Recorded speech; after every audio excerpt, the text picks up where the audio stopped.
Content இல்லாமல் கண்டதை பேசுகிறார் எடப்பாடி பழனிசாமி என்று முதலமைச்சர் மு க ஸ்டாலின் விமர்சித்துள்ளார்.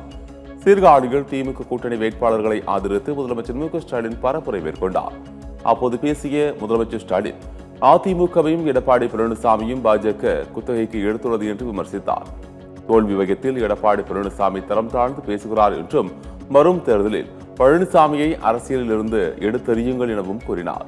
தொகுதி மறுவரையறை மும்மொழி கொள்கை குறித்து பேச தகுதி இல்லாதவராக எடப்பாடி பழனிசாமி இருக்கிறார் என்றும், அதிமுக ஆட்சியாக இருந்திருந்தால் தமிழ்நாட்டை எடப்பாடி பழனிசாமி கூறு போட்டு விற்றிருப்பார் என்றும் சாடினார்.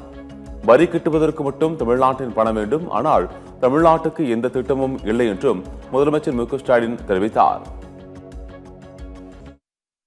இப்படி பேசுறதுக்கு எந்த கண்டென்ட் இல்லாம கண்டதையும் பேசுகிற ஒரு எதிர்கட்சி தலைவரா பழனிசாமி வலம் வந்து கொண்டிருக்கிறார்.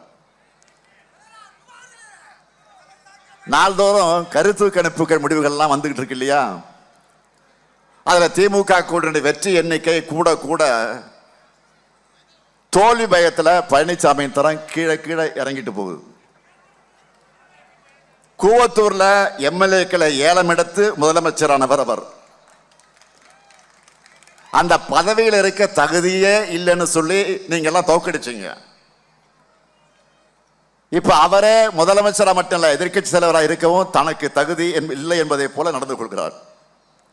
ஒருவேளை பழனிசாமி ஆட்சியாக இருந்திருந்தா தமிழ்நாட்டை கூறு போட்டு வித்திருப்பார்.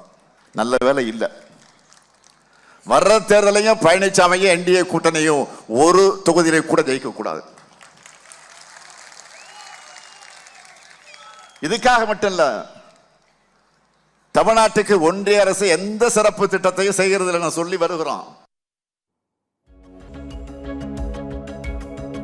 தொடர்ந்து பேசிய முதலமைச்சர் ஸ்டாலின், பிளாக்மெயில் செய்ய மகாராஷ்டிர முதலமைச்சர் தேவேந்திர பட்னாவிஸிற்கு வெட்கமாக இல்லையா என்றும், மதுரை பாஜகவுக்கும் மெட்ரோவுக்கும் என்ன தொடர்பு எனவும் கேள்வி எழுப்பினார்.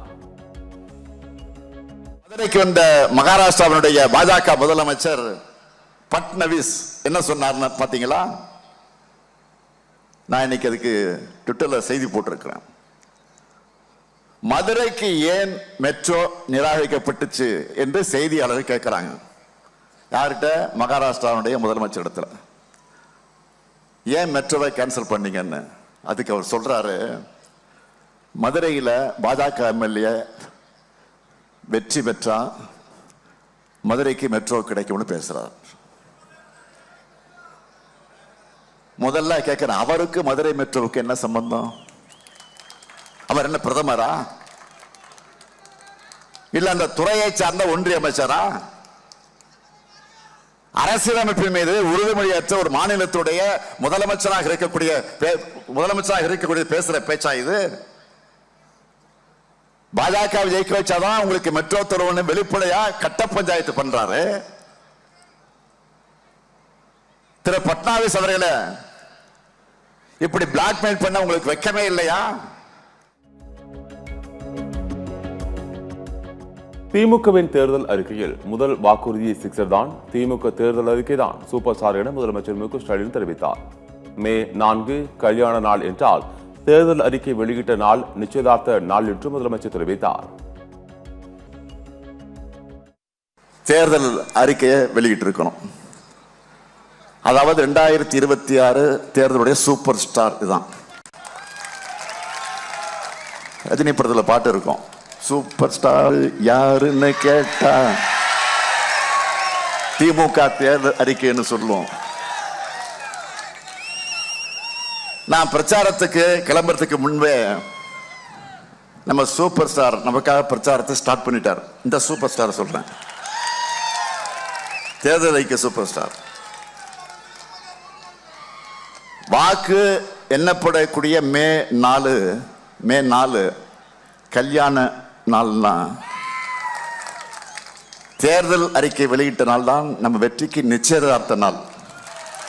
நல்லா புரிஞ்சுக்கிட்டீங்களா?